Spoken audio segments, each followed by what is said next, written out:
মমতা ব্যানার্জির মিটিংগুলো সব তোমার দেখা নাই রে, তোমার দেখা নেই, জনগণের দেখা নাই। সাংবাদিকরা যারা যাচ্ছেন দেখছেন 4000 চেয়ার পাচ্ছে, সামনের 1000 চেয়ার ভরছে, পিছনের 3000 চেয়ার ফাঁকা। যত ফাঁকা দেখছেন তত পারদ চড়ছে। তিনি এনআইএ, ইডি, অমুক তমুক কত রকমের এপাং ওপাং ঝপাং বলতে আরম্ভ করেছেন।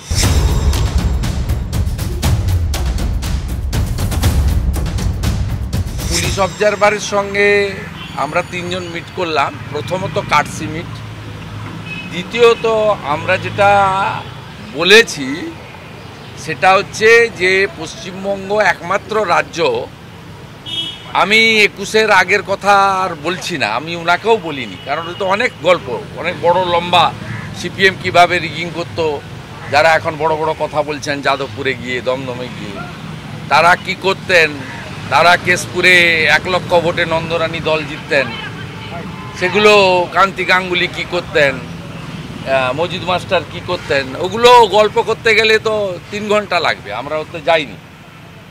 আমরা স্টার্টটা করেছি 21-এর বিধানসভা ভোটের পরে পোস্টপোল ভায়োলেন্স থেকে।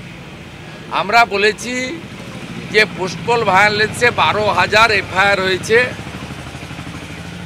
রিটায়ার্ড জাস্টিস মঞ্জুলা চেল্লিরের নেতৃত্বে সিট গঠন হয়েছে এবং 61টা এফআইআর সিবিআই করেছে এবং হাইকোর্টের 5 মেন জাজেস অ্যাক্টিং চিফ জাস্টিসের লিডারশিপে আমরা সেই কপিগুলো দিয়েছি, এনএইচআরসির রেকমেন্ডেশন, জাজমেন্ট, এবং আমরা বলেছি আজ পর্যন্ত 15টা স্টেটে ভোট হয়েছে, ইনক্লুডিং পাঞ্জাব, যে রাজ্যের উনি আইপিএস ক্যাডার, সেখানে ম্যাসিভ ম্যান্ডেট নিয়ে আপ এসেছে, কংগ্রেস হেরে গেছে। তা আমরা recently Chhattisgarh, Rajasthan BJP massive mandate পেয়েছে, মধ্যপ্রদেশে সিট বেড়েছে। আমরা বলেছি 15টা স্টেটের কোথাও আপনি ইলেকশনের ডেট, কাউন্টিংয়ের ডেট, পোস্ট পোলে অ্যালিগেশন পাননি, পাবেন না, কোনো নো ইনসিডেন্ট, একমাত্র বেঙ্গল। আমরা 23-এর পঞ্চায়েতের রেফারেন্স দিয়েছি যে কিভাবে হাইকোর্ট, উচ্চতর আদালতের ইন্টারফারেন্স, 820 কোম্পানি প্যারামিলিটারি এসছে, সেন্ট্রাল গভর্নমেন্ট উইদাউট কস্ট দিয়েছে, তাদেরকে বসিয়ে রাখা হয়েছে। 55 জন মারা গেছেন, মেনলি শিডিউল কাস্ট এবং মাইনরিটি পিপল।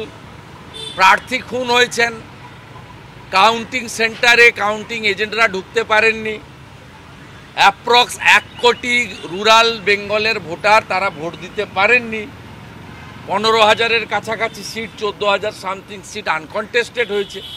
তাই 21-এর পোস্টপল ভায়োলেন্স আর 23-এর পঞ্চায়েত নির্বাচন এবং হায়ার জুডিশিয়ারির জাজমেন্ট, এনএইচআরসির রেকমেন্ডেশন ইত্যাদি সব মিলিয়ে ওয়েস্ট বেঙ্গলের লোক গণতন্ত্র চায়, শান্তি চায়। সব পলিটিক্যাল পার্টি আপনার লেভেল, মানে ফিল্ড প্লেয়িং গ্রাউন্ড চায়, যাতে সবাই মিছিল, মিটিং, প্রচার করতে পারে।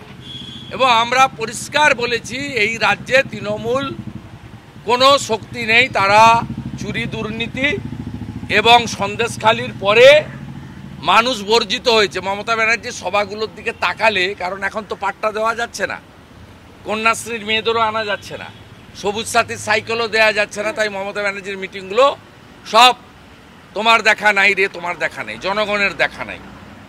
সাংবাদিকরা যারা যাচ্ছেন দেখছেন 4000 চেয়ার পাচ্ছে, সামনের 1000 চেয়ার ভরছে, পিছনের 3000 চেয়ার ফাঁকা।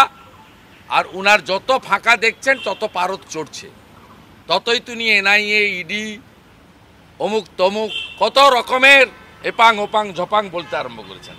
তাই আমরা বলেছি যে আপনি ফ্রি অ্যান্ড ফেয়ার ভোটের জন্য ব্যবস্থা করুন।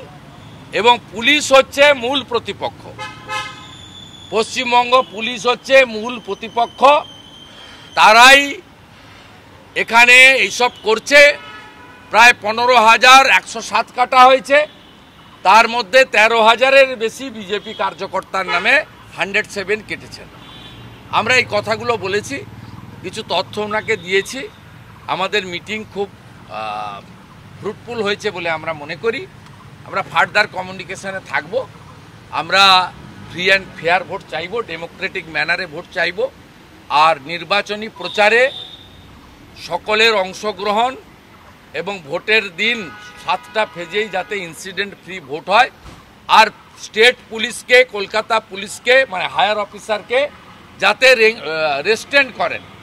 তাদের বেতনগুলো মমতা ব্যানার্জি বা তার ভাইপো কয়লা বালির টাকা থেকে, ডিআর লটারি বা সঞ্জীব গোয়েঙ্কার টাকা থেকে দিচ্ছেন না, দিচ্ছেন জনগণের টাকা থেকে। তারা অশোক স্তম্ভ লাগিয়ে রেখেছেন মাথায়, কাজটা উল্টো করছেন। আমরা এই সব বিষয়গুলো বলেছি, এই অ্যালিগেশন কিছু দিয়েছি।